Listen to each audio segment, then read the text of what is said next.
OBC आंदोलन जो आहे बदनाम करण्याचा जो प्रकार आहे असा आरोप लक्ष्मण हाके यांनी मुख्यमंत्र्यांवर केला. नाही, हे महाराष्ट्रात काही लपून राहिलेलं नाही. लक्ष्मण हाके ओबीसी समाजासाठी लढतो आहे. जरांगे पाटील मराठा समाजासाठी लढतो आहे. कुठल्याही आंदोलनकर्त्याला त्या समाजाच्या हितासाठी लढत असताना बदनाम करू नये अशी आमची भूमिका आहे.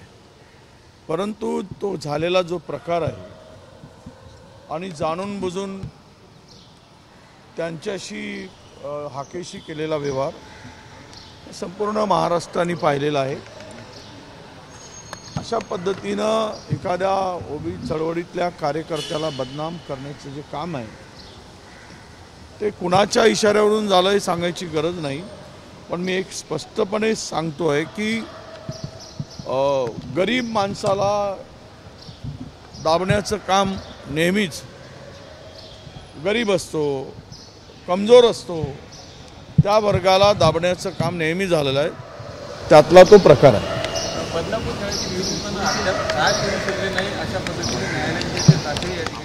काही नाही, भाजप आणि RSSचे चेले आहेत, त्यामुळं कारवाई करताना दिरंगाई होत आहे आणि ते लपवल्या जात आहेत. मला वाटतं की मला माहिती मिळते की ते घरीच बसून बिर्याणी खात नाही ते आपटे वगैरे, पण व्हेज बिर्याणी खात असतील. असं कसं पकडू शकत नाही. तो एन्काउंटर झाल्यानंतर तिकडे महाराष्ट्रामध्ये महिलावरील अत्याचार थांबले काय? काल आपल्या चंद्रपूर जिल्ह्यात घटना घडली, रोज घडते आहे, रोज कुठे ना कुठे बल्लारशात झाली, नागपुरात झाली, अशा घटना घडत आहेत. त्यामुळं आरोपी आणि आरोपीला सहकार्य करणाऱ्यावर कडक कारवाई व्हावी.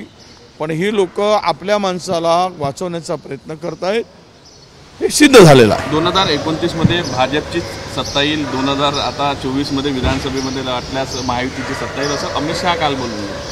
आता 29 मध्ये दिल्लीत सुद्धा ते नसणार. इथलं तर स्वप्न पाहणं दूरच आहे. कसे तरी कुबड्या घेऊन सत्तेत आहेत, तर पुढे राज्यामध्ये पुन्हा 10-15 वर्ष यांचा पत्ता दिसणार नाही. एवढी महाराष्ट्रातली जनता यांना वैतागली आहे. घोटाळ्यावर घोटाळे ही सरकार करत आहे. महाराष्ट्र विकण्याचं काम केलेलं आहे. कालच्या कॅबिनेटची नोट जर आपण पाहिली तर कॅबिनेटनी स्पष्टपणे सांगितलं आहे की राज्य दिवाळखोरीच्या मार्गावर. 2 लाख तुमच्या सप्लिमेंटरीमध्ये तरतूद नसताना 2 लाख कोटीची कामं मंजूर केली. आत्ता 1,18,000 कोटीची कामं मंजूर. महाराष्ट्र विकला आहे तुम्ही. महाराष्ट्राला बर्बाद केला आहे, उद्ध्वस्त केला आहे, कर्जबाजारी केला आहे. महाराष्ट्राची अस्मिता गुजरातच्या चरणी गहाण ठेवली. तर तुम्हाला लोक राज्यात गाडल्याशिवाय राहणार नाही. त्यामुळे सत्ता तर दूरच, पण तुम्हाला फिरणं मुश्किल करतील, हे लक्षात घेतलं पाहिजे. आता कुठंतरी आता महायुती आणि नंतर भाजपच सहभाग नाही, हे मी सांगितलं. भारतीय जनता पक्ष म्हणजे दुतोंडी साप आहे, सोयीनं चालतो. जिकडे भक्ष्य दिसतो तिकडे त्याचा तोंड वळतो, अशी या पक्षाची नीती आहे. त्यामुळं आता वापरून झालं की पुढचा कोणी नाही भेटलं की मग त्याला दाबून टाकायचं. तर स्वतः म्हणजे हे कोणाला पाण्यात बुडत असेल तर त्याला वाचवणार नाही, त्याच्या डोक्यावर पाय देऊन बाहेर पडतील, एवढे शूड लोक आहेत. 2 दिवस महाविकास आघाडीची बैठक झाली आहे. 2 दिवस मोठा खलबतही झालेला आहे. नवरात्री जागा वाटपामध्ये आम्ही खूप पुढे गेलेलो आहोत. नवरात्रामध्ये काही जागांची घोषणा सर्व होणार नाही, परंतु बहुतांश अधिकाधिक जागेची घोषणा करण्याचं काम आम्ही करू. 2 दिवस आमच्या बैठका झाल्यात, त्यात बऱ्याच जागांवर आमचा एकमत झालेला आहे आणि उरलेल्या जागांच्या संदर्भात लवकर पुन्हा बैठक आम्ही घेणार आहोत. 8, 9, 10 3 दिवस सलग बैठक आहे. त्यामध्ये नवरात्रामध्ये हे सर्व विषय संपले दिसतील आणि माँ दुर्गेचा, माँ शारदेचा आशीर्वाद तो नक्कीच आमच्या पाठीमागे राहील. 38 जागांवर मैत्रीपूर्ण लढत होण्याची शक्यता अशी नाही, 38 वगैरे हे कुठून शोध काढला आहे मला माहीत नाही. मैत्रीपूर्ण लढतीचा विषय नाही आणि सर्व जागावर आम्ही एकत्रपणे लढू.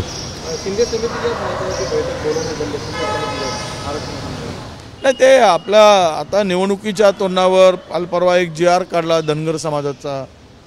आदिवासी समाज भेटायला गेल्यानंतर मुख्यमंत्री म्हणतात पर्सनल खाजगी याच्यात, मला ते नेते आदिवासीचे येऊन आम्हाला भेटून सांगितले की मुख्यमंत्र्यांनी काय म्हणावं, अरे धनगरांना आम्ही आरक्षण देऊच शकत नाही. मग काय काढलं तर निवडणुकीस असल्यामुळं तोंडावर असे काही गोष्टी कराव्या लागतात. आता तेच चाललं आहे शिंदे समितीमध्ये की त्यामध्ये आरक्षणामध्ये ज्या पद्धतीनं मुदतवाढ दिली जात आहे, आमचं निजामशाहीमधील नोंदीला विरोध नाही, पण मात्र तिकडे OBCचं अहित होईल, नुकसान होईल अशा प्रकारची कुठली भूमिका सरकारने स्वीकारू नये. मराठा समाजाला आरक्षण देण्यासंदर्भातली सरकारची भूमिका त्यांनी स्पष्ट करावी. जरांगे पाटलांना लेखी स्वरूपामध्ये आरक्षण आपल्या स्वरूपामध्ये देऊन त्यांनी ज्यावेळेस ते आंदोलन मुंबईच्या दिशेने निघाला होता, नवी मुंबईच्यामध्ये आंदोलन समाप्त झाला, तो कुठल्या मुद्द्यावर झाला हे मुख्यमंत्री उपमुख्यमंत्र्यांनी स्पष्ट केलं पाहिजे. ते म्हणतात की विरोधी पक्षाची भूमिका काय, अरे आमच्या भूमिकेशी काय तुला देणं घेणं आहे. सत्तेच्या खुर्चीत तुम्ही बसताय, खुर्चीत तुम्ही उभं होणार आणि आम्हाला विचारणार.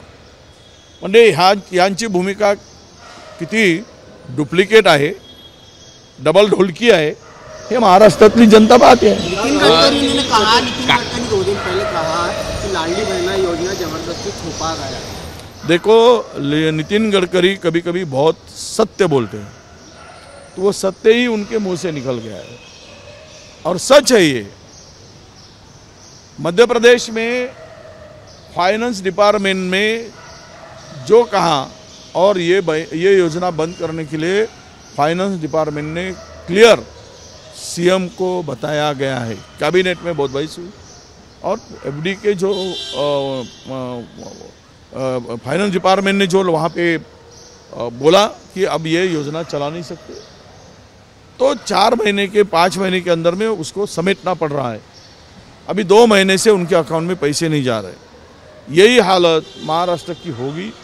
चुनाव को मद्देनज़र रखते हुए उन्होंने ये किया था. महाराष्ट्र की तिजोरी पूरी खाली कर चुके हैं. बहनाओं को देना है तो उनका संरक्षण की बात होनी चाहिए और नहीं तो करप्शन को पूरा तरह बंद कर देना चाहिए. राज्य के अंदर में 40% तक करप्शन गया है. तो सरकार के तिजोरी से इतनी पैसे की लूट होती है तो बहनाओं के संरक्षण के लिए पैसे कहाँ से बचेगा, महिलाओं को देने के लिए पैसे कहाँ से बचेंगे. हम इसके ऊपर कंट्रोल करेंगे तो ये पैसे बचेंगे, तो महिलाओं को भी दे सकते हैं.